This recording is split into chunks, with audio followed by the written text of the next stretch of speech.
Ok, donc on a vu un peu l'ensemble des facteurs qui contrôlent la valeur du coefficient de répartition, donc qui dirigent la façon dont les éléments de trace se répartissent entre différentes phases, hein, deux phases liquides, une phase solide, et on va aller un petit peu plus loin maintenant qu'on a compris un petit peu le comportement de ces éléments de trace en fonction de différents facteurs. On va résumer ce qu'on a dit de la façon suivante. Les coefficients de partage dépendent donc de la température, de la pression et de la composition des phases impliquées. Impliquées, c'est-à-dire la composition du minéral et la composition du melt. N'oublions pas que le coefficient de répartition, par exemple, pour une olivine ferrifère, n'est pas le même que le coefficient de répartition pour une olivine magnésienne, pour le lantane, pour le cérium, pour ce qu'on veut. Donc, il y a une vraie dépendance compositionnelle sur l'ensemble des phases en présence.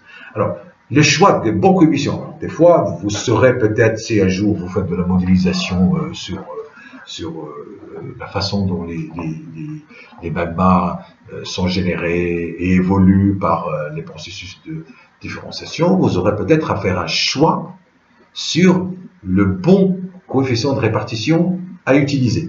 Alors, ce choix est subjectif. Il dépend de beaucoup de choses, d'informations que vous allez réunir qui vont vous guider vers ces choix. Un bon choix de tenir compte de plusieurs facteurs. Premier facteur, les valeurs les plus basses sont retenues lors des expériences ou des mesures.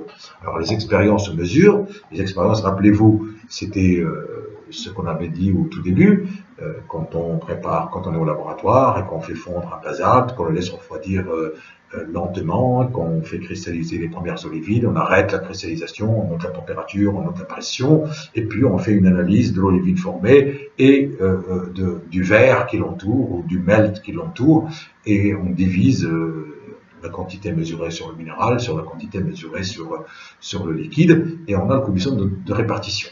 On peut le faire aussi pour les mesures directes sur les magmas basaltiques qui sont proches de la composition de liquide toujours, et dans lesquels on a une certaine évidence d'équilibre entre les minéraux et le melt. On mesure dans les phénocristaux et on mesure dans la mésostase, et notamment dans le verre volcanique. D'accord? Et puis on fait la division. On choisit dans ce cas-là les valeurs les plus basses. Alors, les techniques analytiques ponctuelles effectuées, c'est des expériences, c'est-à-dire ce qui est fait et qui est vraiment contrôlé, on en contrôle tous les facteurs, sont préférées aux mesures sur les échantillons naturels. Mais parfois, les données peuvent être manquantes.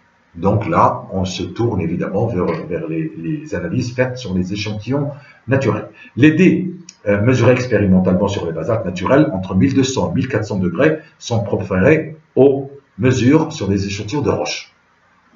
Donc si vous faites l'expérience à ces températures-là, choisissez plutôt un article ou un papier ou une publication qui vous donne la valeur qui est plutôt faite ou mesurée en laboratoire. Alors les éléments connus pour avoir des dés très dépendants de la composition du bain magmatique, il vaut mieux les écarter. On va voir qu'il y a des éléments qui sont tellement incompatibles, qui sont peu dépendants, ils sont très bons. Donc le choix des éléments doit être fait de façon judicieuse et on évite tout ce qui, à partir du moment qu'on ne contrôle pas tous les facteurs qui dirigent ou qui contrôlent la valeur de ce coefficient de répartition, on évite. On dit je ne contrôle pas cet aspect, notamment l'aspect compositionnel, je ne le contrôle pas, donc je ne suis pas sûr du choix du coefficient de répartition que je fais. Ok, récapitulons. Le coefficient de répartition cristallitique varie avec la nature des minéraux. 1. Les coefficients sont différents d'un minéral à l'autre. Différents de l'olivine, de pyroxène. On a dit au tout début, un coefficient de répartition n'est valable que si on définit les phases. D'accord? La phase minérale et la phase liquide. Donc pour les phases minérales, c'est très différent de l'une à l'autre. Donc il faut bien les définir. La composition du liquide. Plusieurs éléments deviennent plus compatibles avec l'augmentation de teneur en SiO2, par exemple. Nous venons d'en parler. C'est la polymérisation ou la dépolymérisation d'un malt. D'accord? Donc, au cours d'une différenciation, comme vous le savez, j'ai un magma basaltique au départ, qui va me cristalliser de l'olivine, qui va me cristalliser du pyroxène, et il va me générer des liquides différenciés qui vont être de plus en plus riches en SiO2. Donc, je ne peux pas utiliser les mêmes conditions de répartition quand je travaille sur la composition basaltique, quand je travaille sur la composition andésitique, ou quand je travaille sur la composition trachytique. Normalement, le coefficient de répartition augmente, puisque les teneurs en silice augmentent avec la différenciation. Donc, la polymérisation augmente avec la différenciation. Donc, le coefficient de répartition change. Il faut faire attention. Même pour la même suite magmatique, vous devrez adapter votre coefficient de répartition à la composition chimique globale de votre melt. Alors, la composition des minéraux, la répartition des éléments change avec la taille et la forme des sites. Évidemment, rappelez-vous les règles de Goldschmidt, rappelez-vous l'électronégativité ou l'électropositivité, celles-ci changent avec le changement de la taille des sites dans lesquels ils peuvent rentrer. Et cela est variable avec le changement de la composition du minéral impliqué. Vous allez avoir, dans la magma basaltique, vous allez avoir une olivine à 80% de forstérite qui va se former en premier, et ça va évoluer un petit peu plus loin vers des olivines qui sont à 40% de forstérite. D'accord? Ce changement de composition du minéral influe aussi sur le coefficient de répartition.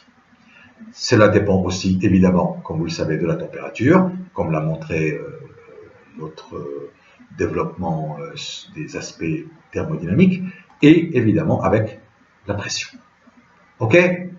Alors là, on a fait le tour à peu près de ce qu'est un coefficient de répartition. Auparavant, on avait une idée sur le coefficient de répartition, mais on ne connaissait pas les détails. Là, vous en connaissez tous les détails, et vous savez que c'est un élément très important dans l'interprétation des roches magmatiques, des roches métamorphiques, des roches sédimentaires, des eaux pluviales, des eaux météoriques, tout ce qu'on veut. Les éléments traces sont partout, et comme ils sont très nombreux, ils sont très utilisés pour décrire les systèmes sur lesquels vous travaillez, mais aussi, ce que nous allons voir, pour modéliser l'évolution de ces systèmes. Nous modélisons, nous, dans notre cas, les systèmes ignés, c'est-à-dire les systèmes magmatiques, pour analyser la répartition de ces éléments en trace entre les différentes phases en présence. Alors,